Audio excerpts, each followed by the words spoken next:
కాకినాడ సిటీకి సంబంధించి Kakinada corporation commissioner ఛాంబర్లో నామినేషన్ తీసుకోవడం జరుగుతుందని Kakinada corporation commissioner RO Venkatrao తెలిపారు. ఈ సందర్భంగా కమిషనర్ మాట్లాడుతూ మే 13వ తేదీన జరగనున్న సాధారణ ఎన్నికలకు సంబంధించి కాకినాడ సిటీకి సంబంధించి నామినేషన్ తీసుకోవడం జరుగుతుందని తెలిపారు. ఇందులో భాగంగా ఫారం 1 ద్వారా నోటిఫికేషన్ విడుదల చేసి ఆ వెంటనే నామినేషన్ల స్వీకరణ ప్రారంభించడం జరిగిందన్నారు. గురువారం నుంచి 25వ తేదీ వరకు నామినేషన్ తీసుకోవడం జరుగుతుందని తెలిపారు.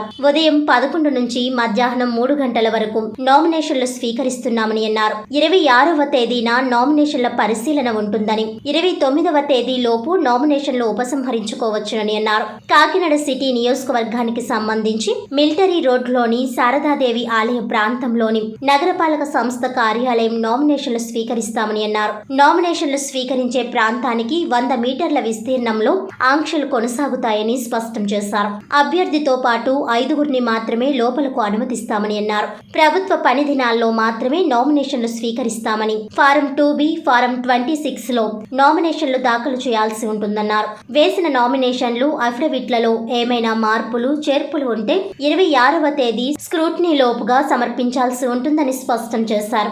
అలాగే అభ్యర్థులు తమ బి ఫారాలను 25వ తేదీ మధ్యాహ్నం 3 గంటల లోపు సమర్పించాలని అన్నారు. పోటీ చేసే అభ్యర్థులకు స్థానికంగా ఓటు లేకపోతే ఓటు ఉన్న ప్రాంతంలోని ఆర్ఓతో ధృవీకరించిన పత్రాన్ని జత చేయాల్సి ఉంటుందన్నారు. అలాగే ₹10 బాండ్ పేపర్పై ప్రమాణ పత్రాన్ని సమర్పించాలని సూచించారు.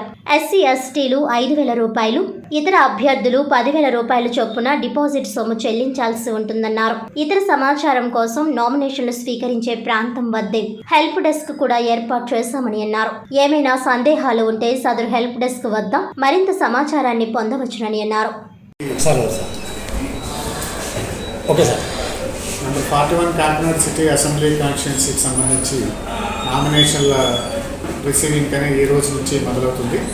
ఈ నేటి నుంచి 25వ తారీఖు వరకు పబ్లిక్ హాలిడేస్ మినహా నామినేషన్స్ని ఉదయం 11 గంటల నుంచి మధ్యాహ్నం 3 గంటల వరకు నా ఛాంబర్లో తీసుకోవడం జరుగుతుంది.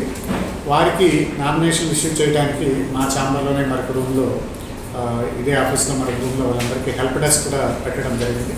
ఆ హెల్ప్ డెస్క్లో వాళ్ళకి నామినేషన్లు, సంబంధిత పత్రాలు ఇవ్వడంతో పాటు ఎలక్ట్రల్ రోల్లో వారి యొక్క వివరాలు, అలాగే వారికి సంబంధించిన సింబల్స్ సంబంధించిన వివరాలు ఇవ్వడానికి ఆ హెల్ప్ డెస్క్లో ఈ సమయాలు 11 గంటల నుంచి మధ్యాహ్నం 3 గంటల వరకు సిబ్బంది అందుబాటులో ఉంచుతున్నాం.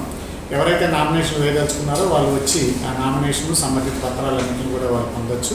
వారికి నెసరీ గైడెన్స్ కానీ ఎటువంటి కావాలని కూడా హెల్ప్ చేయడానికి మా సిబ్బంది అందరూ కూడా అవైలబుల్గా ఉన్నారు.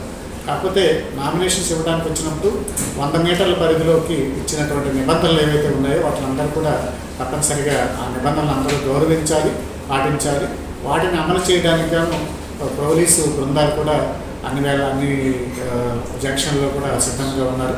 కాబట్టి నామినేషన్స్ వేయదలుచుకున్న వాళ్ళు పై నిబంధనలన్నింటినీ కూడా వాళ్ళు గుర్తుంచుకుని వాటిని అందరినీ కూడా గౌరవించి వాటిని అమలు చేయడంలో సహకరించాలని చెప్పి అందరినీ కోరుతున్నాం.